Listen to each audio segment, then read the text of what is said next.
Hello friends, it's Gloria Miller with People First Realty Group, and today I just wanted to come by and talk to you guys a little bit about the Nar lawsuit that has been ongoing for the buyer's agent commission. So not that long ago, a few days ago, I had an agent reach out to me and really worried about the fact that now a buyer may have to pay for their own buyer's agent commission. So that means in order for them to be represented, they would have to be paying for the agent to represent them. The lawsuit pretty much was stating that it was unfair for the seller to always have to pay for the buyer's agent. I don't think there was ever anything that was in writing that said the seller ever had to pay for the buyer's agent. But it is the standard practice for the seller to pay for both agents from the sell side and the buy side, because logically the seller is going to be coming into more money than as if you've ever purchased a home. It is expensive and you're already having to pay closing costs, and you're having to pay moving expenses, and you're having to pay a down payment. Once everything is totaled up, I mean, I've purchased a house a few different times, and let's just randomly say a $300,000 house, your down payment and closing cost and everything in between, you're probably looking close to $20,000. So because buyers naturally have these expenses already happening for them, normally the seller paid for both buyer and seller agent. There is not a set commission amount, but normally in different states it varies. But for the most part, it's actually pretty standard to ask for 6%, 3% for buyer, 3% for seller agent. Now, if that changes, it'll be great news for sellers in theory, because they're only going to have to pay for one agent that they hire. Now, realistically, folks, the seller never had to pay a buyer's agent. That was always an option.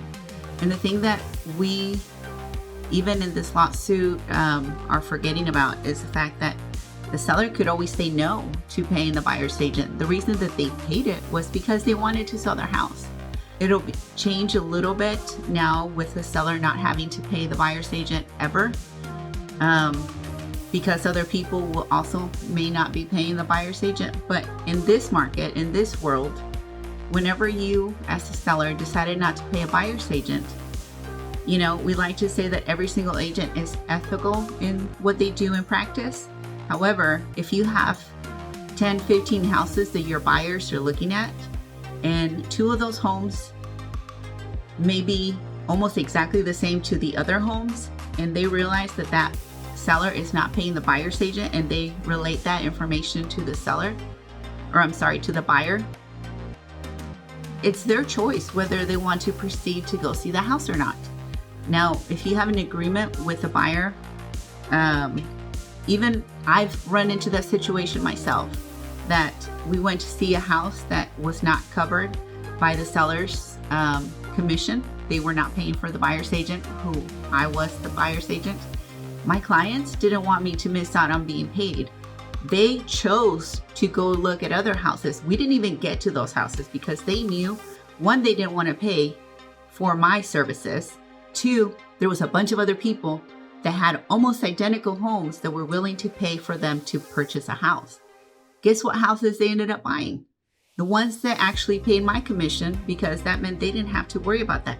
They have a lot of other problems they have to worry about and other expenses for them to have to worry about a buyer's agent. Now that it's a legal aspect that a seller does not have to buy or pay the buyer's agent. Now keep in mind, legally he may not have to pay for the buyer's agent, but they may end up holding a house for a lot longer because a buyer is going to have to figure out how to come up with even more money. To top it all off, if it's a VA client, so a veteran, they legally cannot pay for the buyer's agent. That means that they are not able to pay for their own agent fees. So who's going to pay for that? Either the system will adjust and the VA will agree to roll those loans in or roll that amount into the loan, or they'll come up with a program that helps pay for the agent. But as of right now, you're taking the veterans out altogether.